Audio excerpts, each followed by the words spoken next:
मेरा नाम शाज़िया है। हम सब लाहौर में रहते थे और मेरी खाला गांव में रहती थी। मैं और अमर बचपन से ही एक दूसरे के साथ बहुत ज़्यादा मौज मस्ती करते थे।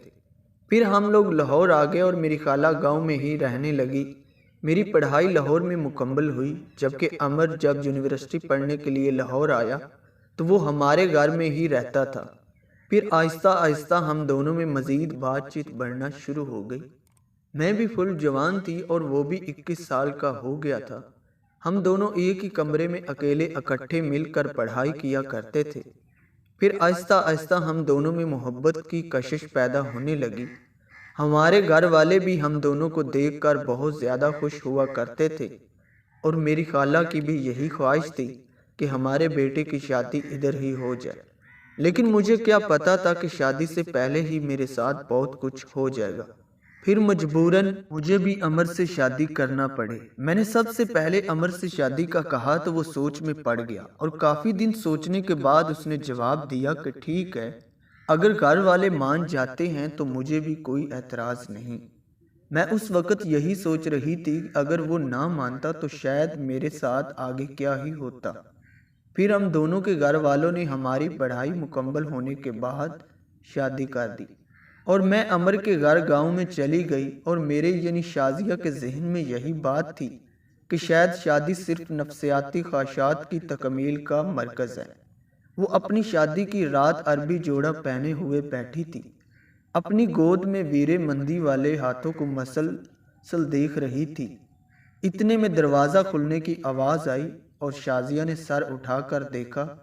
अस्सलामु अलैकुम। अमर ने कमरे में दाखिल होते हुए ही सलाम किया। शाजिया के दिल की धड़कन तेज़ हो गई। इसने अपने धड़कते हुए दिल के साथ वालेकुम अस्सलाम का आहिस्ता से जवाब दिया।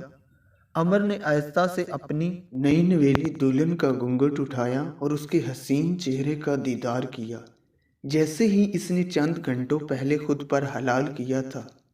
अमर ने अपनी शेरवानी की जेब में से एक डबिया निकाली जिसमें अंगूठी मौजूद थी, जो इसने मुंह दिखाई देने के लिए खरीदी थी। इसने अंगूठी निकाली और पहनाने के लिए शाजिया का हाथ पकड़ा।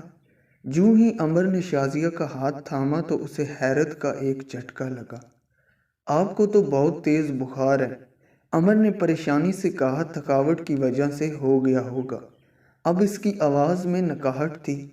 आप अपना लिबास तब्दील कर लें, मैं आपके लिए दवाई निकालता हूँ।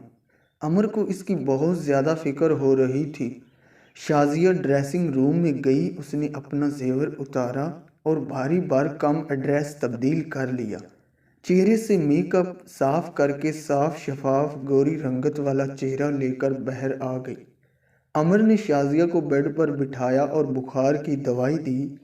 आप इंशाल्लाह सुबह तक ठीक हो जाएंगी। अब आप सो जाएं, आपको आराम की ज़रूरत है। शाजिया ने चौंक कर अमर की तरफ देखा। ऐसे क्या देख रही हैं? और आप? मैं कहा। अमर बल्कि से कह के लगाया। आपकी ख्वाहिश, शाजिया ने समझते हुए कुछ कहना चाहा। ऐ मेरे निस्फ बेहतर में इंसान हो, कोई वहशी दरिंदा नहीं हो जो अपनी ख्वाहिशात की तकमील के लिए अपनी बीवी को तकलीफ़ दे, नज़रअंदाज कर देते हो। अमर ने शाजिया का हाथ थामते हुए कहा कि शादी सिर्फ नस्याती तमसील का ज़रिया तो नहीं है, एक एहसास का रिश्ता है जिसमें मियाँ बीवी एक दूसरे का ख्याल रखते हैं। आई होप सो कि इस वीडियो से आपको कुछ सीखने को मिला होगा। मिलते हैं किसी नेक्स्ट वीडियो में। मुझे दीजिए इजाज़त। अल्लाह।